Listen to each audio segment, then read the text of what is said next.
back, or welcome if you're just joining us. It's the France 24 debate. It's day one of that ceasefire leading up to the signing of a peace deal between Colombia's government and the Marxist FARC rebellion. With us to talk about it, former Wall Street Journal correspondent in Colombia, Peruvian journalist Inti Landaro of Dow Jones Newswires. Welcome back as well from Bogota, Samuel Hoyos, congressman for Alba Uribe's Democratic Center Party. From Medellin, she is a Yes for Peace in Colombia campaigner, Laura Rios Geraldo. And from Chicago, Daniel Landsberg Rodriguez, who teaches at Northwestern University's Kellogg School of Management. Welcome back to all of you. The conflict, it dates back to 1964 as a leftist insurgent in favor of peasant rights. Many of its members have never been in contact with the outside world. So it's going to be interesting to see how it plays out. There you can see the map of areas where the FARC is active. FARC leaders will gather the week of September the 13th in the town of San Vicente de Caguan to ratify the deal before that national referendum in October. Many in the movement wary and suspicious. A Reuters television crew was invited to visit a FARC camp in the Uribe Mountains. There, they spoke with Cesar, 60 years old, half of them as a member of a guerrilla movement that, to avoid detection, has up to now mostly stayed away from things like phones and computers.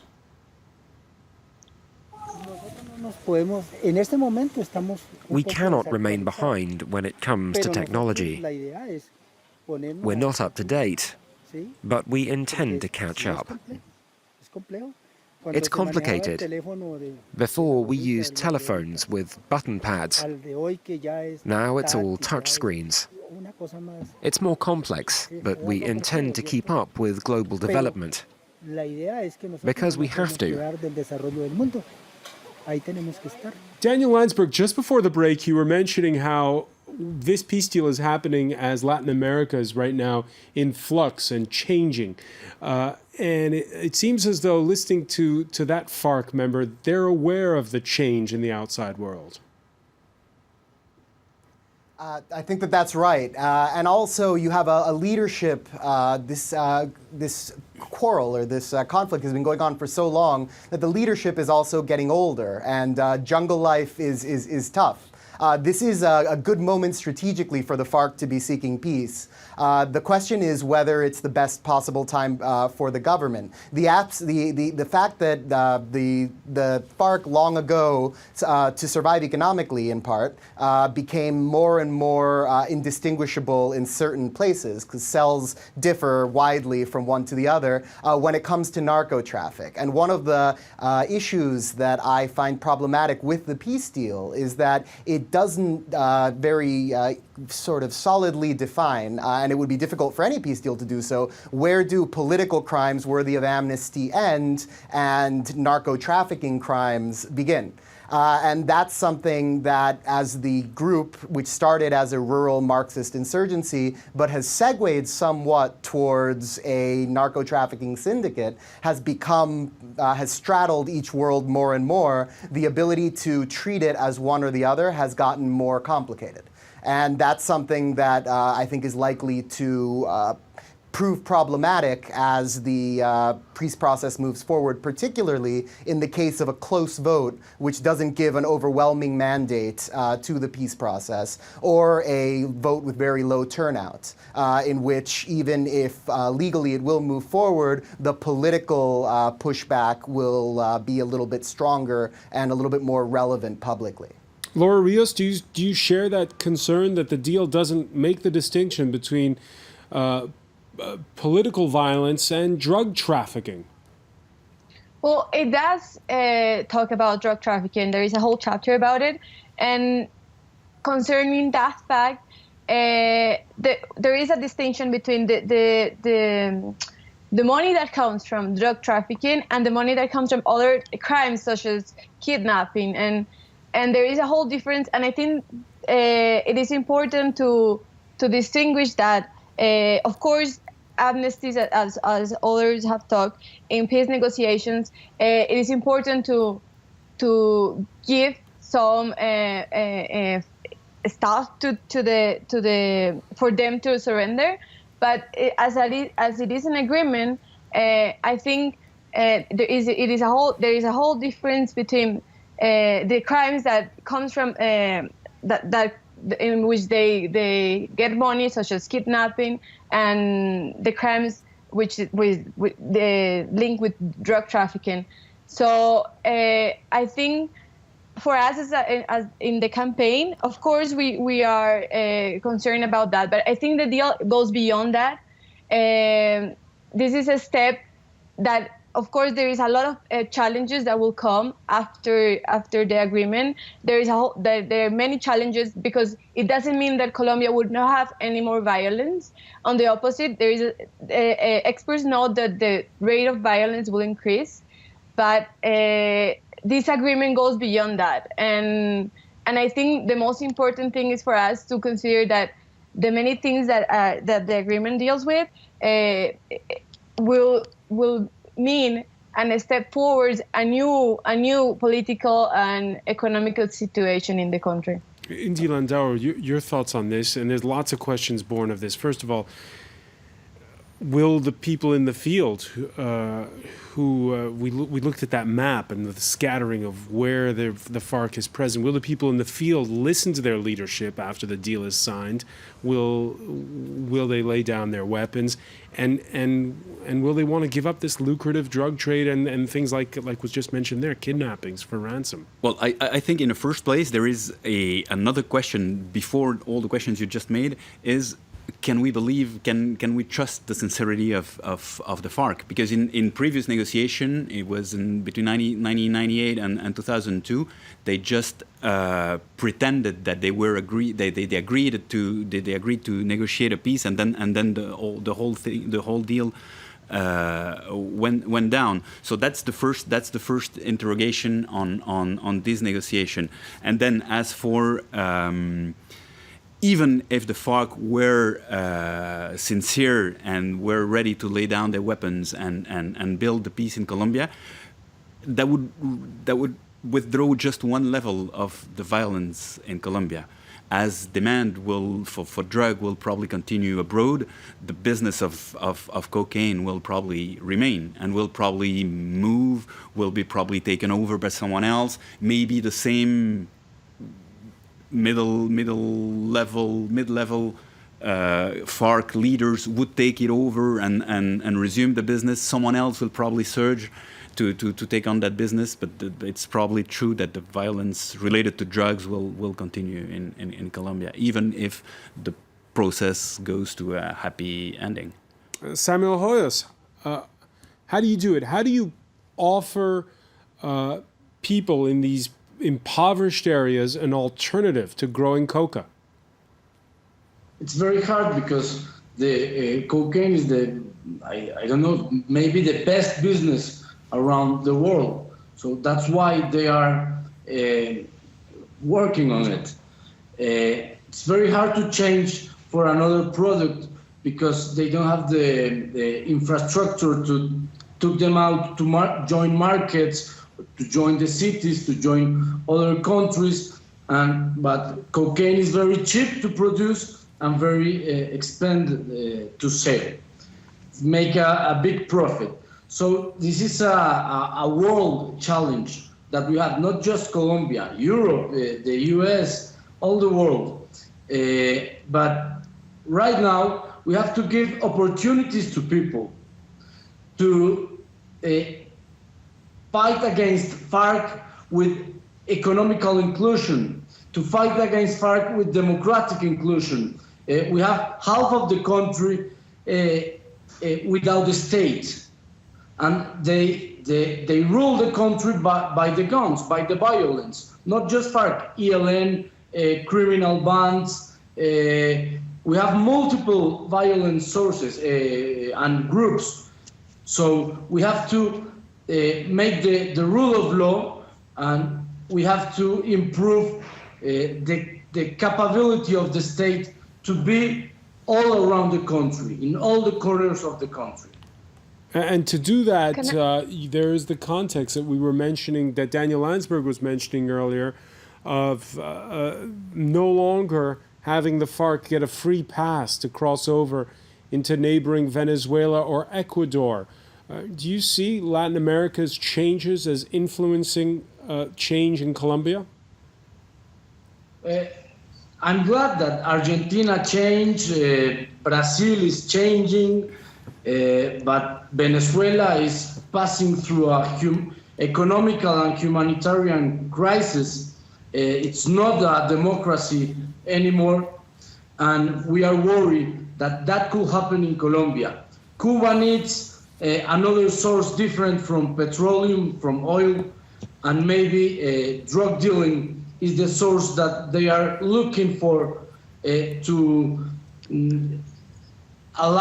maintain alive the socialism of the 21st century. Really? Because it looks more like doing tourism trade with the U.S. is what they're opting for.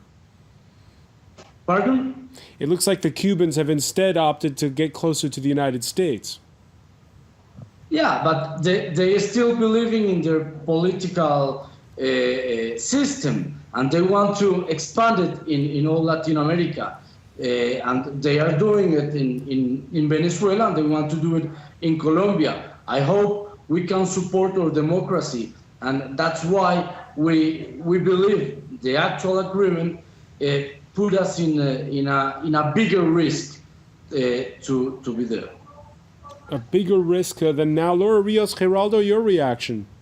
Yeah, I think it doesn't, the debate shouldn't go that way because, first of all, as the government decided 4 years ago, this is something we're gonna, even though it was in Havana, they didn't accept help from the United Nations when negotiating the process. It was between the government and the FARC leaders directly. So I don't think there is a link for the narco traffic to go to Cuba or everything they were saying. I think there is something important to consider, that the last 12 months of truce have been the least violence in the 51 years, according to CEDAC, which means that, of course, we can trust what's happening. We can trust the leaders of the government that we're negotiating this because they're experts on this.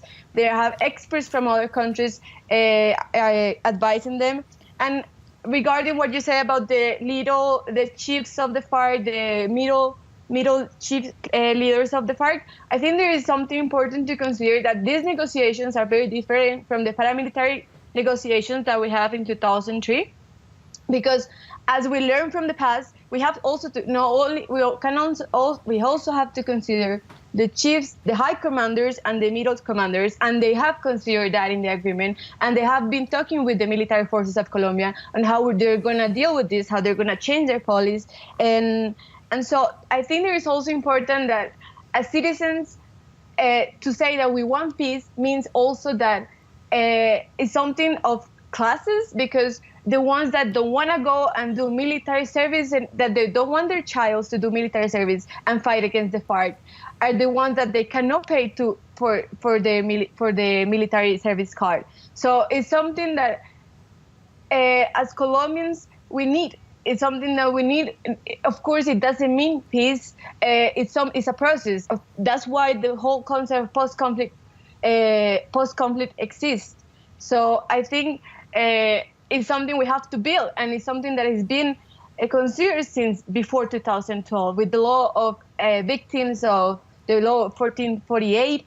They create a whole framework of peace on how they treat victims, on how they will consider the rural development and the economic development, how they will include the FARC members, and it's a very, very, very complete agreement that it's more about, it goes beyond this political division that we're having here. All right, so it goes beyond those political divisions. In southern Colombia, in towns like Planadas, citizens, though, of two minds when it comes to the deal. They remember past failures. Peace process can bring something positive because there could be help provided for people who have suffered so much. After such a long conflict, there could be something positive. What we expect for later is exactly what's going to happen, just more bloodshed. Inti Andaro, in your native Peru, there was the Shining Path guerrilla movement, which became narco-trafficking. How are things in rural areas there now? Well, Peru managed to get a peaceful situation after basically after the Peruvian army, the Peruvian government defeated the Shining Path as an organization. It remained. It was a military victory. It wasn't a peace deal in that case. No, it wasn't a peace deal. What happened is that the Shining Path was very vertical organization, and the government captured all the leaders, and the organization. But how are people collapsed. doing in those rural areas now? The situation in Peru is very different from Colombia, because in Peru you had in the early 70s an agrarian reform that made most peasants the owners of their land, which means that even if they are dirt poor, they still consider themselves as owners of the land and see a future. Well, in Colombia you still have big estates with landless peasants working for a big landowner, and I think that makes a big difference. Daniel Landsberg, you agree? I do. I think we have to be wary of making too direct comparisons between the countries because, as Inti just pointed out, there are very important differences economically. Colombia has, by virtue of its very stable political system, which is really odd, had a lot of benefits. It hasn't defaulted on its foreign debt. In living memory, it hasn't had a coup since the 1950s. And in that set of circumstances, it was actually the political parties who essentially requested a coup because they were feuding. There's been, the stability aspect has been positive in many respects. But there are negative respects, which are, for example, this fact that you haven't had any outsider groups. And the same stability that has meant that Colombia is the only country that hasn't had a populist revolution in South America in living memory has also made it the country that has, essentially fiefdoms in some extents, in which inequality is most institutionalized because you haven't had shifts in the opposite direction. It's very clientelistic. And in some part, that's how the stability manages to remain in place. So at the end of the day, here where we have a likely peace process, one of the major questions is that sort of Colombian exceptionalism of stability something that can be maintained if the political system is opened up? And that's one aspect that we haven't really discussed directly, but there is a sense, or there is an assumption behind these agreements that that this will be done. Let me bring in Samuel Hoyos on this. Samuel, on this point, the need for land reform and the need to perhaps rethink Colombian politics and make them more inclusive. Do you agree? Yeah, we have to improve our democracy. That's true, but we have a democracy.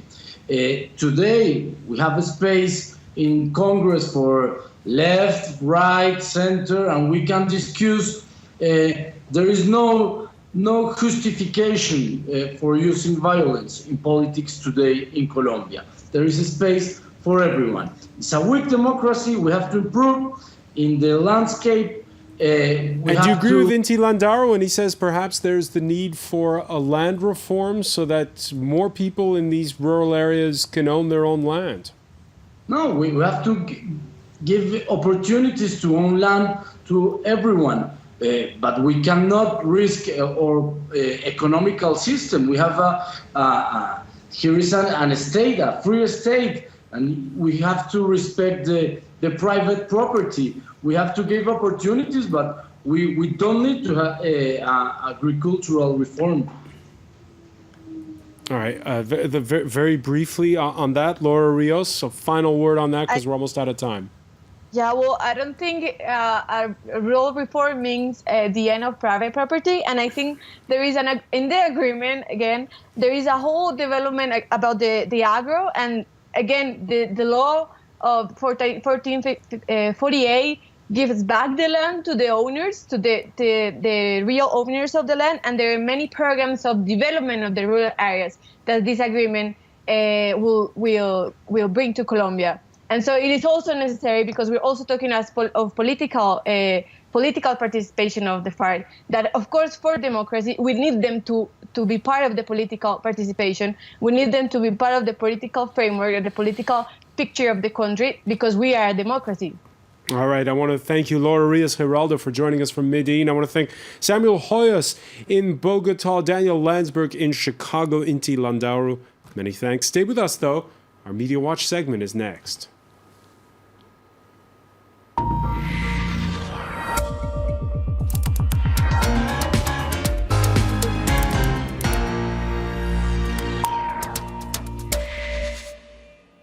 Enter James Creedon. How are you, sir? Very well, thanks, François. So we're taking a look at this topic on social media, the domain of cliches and simplified, reduced statements. So don't expect the long, nuanced arguments and debates we've been seeing on the show so far, but you're getting some contrasting elements nonetheless. The war is over.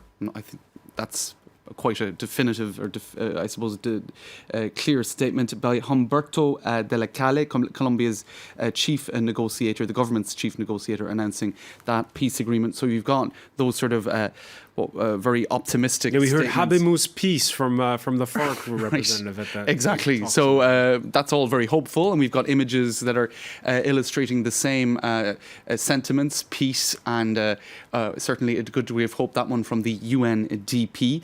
But cartoons are illustrating, I suppose, the doubts that are there as well. This one from El Colombiano, and you can see there, while the notion of peace is being bandied about, there are lots of images that might indicate that. Inti, translate for us there what the man in the center is saying. Those, meaning all the people around him, probably didn't realize that peace has arrived. Right, so pointing to the two other problems, extortion, corruption, and other guerrilla groups that might not be reined in by this particular agreement between FARC and the Colombian government. Human Rights Watch also expressing a degree of doubt. They point to the so-called victims' agreements, which for them are a serious defect in this accord, which could see it unravelling. Essentially, under the agreement, FARC guerrillas who confess could avoid prison or any equivalent form of detention, and allowing confessed and convicted war criminals to be punished by no more than orders of community service, which can't even be followed up on, in fact, if they aren't respected, is grotesquely insufficient, says the America's director, Jose Miguel Vivanzo of Human Rights Watch. So all those doubts also being coming across on social media. You have this remark from a comparable peace agreement in Northern Ireland back in 1998. The political wing of the IRA, Sinn Féin, the leader, Gerry Adams, who was at the negotiating table back in 1998 in Belfast. This is an historic moment in the efforts to secure lasting peace in Colombia. I want to commend the leadership of FARC and the Colombian government for their perseverance and coverage. Worth noting too that in 1998 all of the same doubts were being expressed about shortfalls, pitfalls, insufficient checks and balances. And while it has been a rocky road, the peace agreement has essentially been maintained. We did have, though, right after that peace deal in Ireland, this thing called the Real IRA. There were splinter hardline groups for a little while. I suppose we're going to be braced for that. And didn't last. Well, let's hope it won't last in Colombia either. But what is interesting is that at the same time as those negotiations were going on in 1998, there were negotiations between the government of Colombia and the FARC that didn't end well, and were broken by both sides and ended up by renewed violence and more war. Before we finish up, François, look at FARC's international Twitter account. They are a little bit of bitterness in this tweet, but optimism also. Let the arms of the Republic never be aimed against the people of this country ever again. So that harping back to past incidents and the genesis of the organisation, so that we won't need an uprising ever again. And then a series of quite bizarre tweets. I'll show you this one here. You, me, fighting foreign domination and creating the new Colombia. Think about it. So almost sort of a bizarre allusion to romantic relationships there in the form of a new Colombia. I don't know. In any case, Andres Penate, not so convinced there. You, me, trafficking some cocaine and making Colombia a new Latin autocracy. Think about it. Anyway, so an attempt to be a little bit lighthearted by the FARC International Twitter account being mocked somewhat by comments. Oh dear. Many thanks for that, James Green, and picked up on by James Green. Indeed. Many thanks again. I want to thank our panel. Thank you for joining us here in the France 24 debate.